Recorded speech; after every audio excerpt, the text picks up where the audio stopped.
এটা ব্যায়াম অকল ক'ব বিচাৰিছোঁ যিটো মষ্ট ইম্পৰ্টেণ্ট ব্যায়াম চব মানুহ কৰিব লাগে একদম কম বয়সৰ পৰা আৰম্ভ কৰিব লাগে আমাৰ বাচ্চাকো ইনফেক্ট শিকাব লাগে সেইটো হ'ল আপোনাৰ কোব্ৰা ব্যায়াম মানে আপুনি পেট পেলাই শুই মুখখন এনেকৈ ডাঙৰ this is the best exercise spinal extension exercise বুলি কওঁ one of the spinal extension exercise is this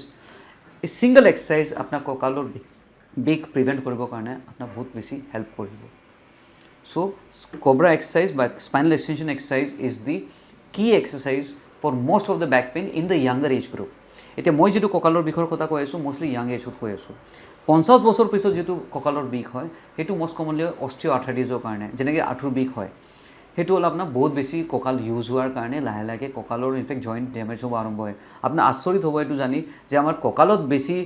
বেছি জইণ্টছ আছে বেলেগ কোনো বডিৰ জইণ্টৰ হিচাপে হাতত এটা জইণ্ট কিছুমান জইণ্ট ইয়াতে আছে ওপৰত এটা জইণ্ট কঁকালৰ ওপৰৰ পৰা তললৈ পিঠিত ওপৰৰ পৰা তললৈ ইনফেক্ট জইণ্ট আছে এগালমান জইণ্ট আছে সেইবিলাক জইণ্টৰটো ডেমেজ হৈ আছে নহয় লাহে লাহে যিমান পাৰ আমি ভাজ হওঁ বা চিধা হওঁ আপোনাৰ আচৰিত হ'ব ইনফেক্ট আৰু এটা স্পেচিয়েল কথা কৈ আছোঁ আমি দিনত almost 3,000 to 4,000 times without knowing হালু আৰু চিধা হওঁ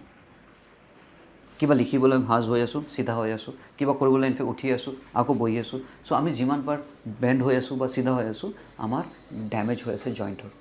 চ' 50 years পাছত যিটো কঁকালৰ বিষ থাকে অকল শ্লিপ ডিস্ক নহয় এটা কাৰণ ডিজেনেৰেটিভ শ্লিপ ডিস্ক মানে ডিস্কটো নিজে নিজে ওলাবই বয়সৰ কাৰণে ঠিক তেনেকৈ লগত আপোনাৰ আৰ্থ্ৰাইটিছো হয়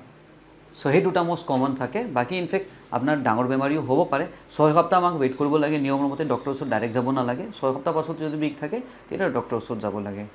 আৰু এক্সাৰচাইজ যদি আপুনি চিনচিয়াৰলি ৰেগুলাৰলি কৰে চাগে আপুনি কঁকালৰ বিষৰ কষ্ট ইমান নাপাব কেতিয়াও কঁকালৰ বিষ য'ত ৰাতি বেছি কষ্ট পায় সেইবিলাক বিষ অলপ বেয়া বিষ হয় সেইবিলাক ডক্টৰক দেখাব লাগে যদি টোপনি নাহে আপুনি ৰেষ্টত আছে আৰু ৰেষ্টত যদি বিষ হৈ আছে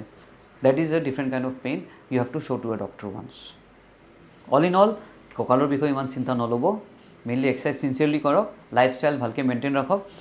বহাটো ঠিক ৰাখক থিয় হোৱাটো ঠিক ৰাখক ধুনীয়াকৈ খোজকাঢ়ক মৰ্ণিং ৱাক কৰক চাগে আপুনি কঁকালৰ বিষৰ কষ্ট নাপাব ইমান বেছি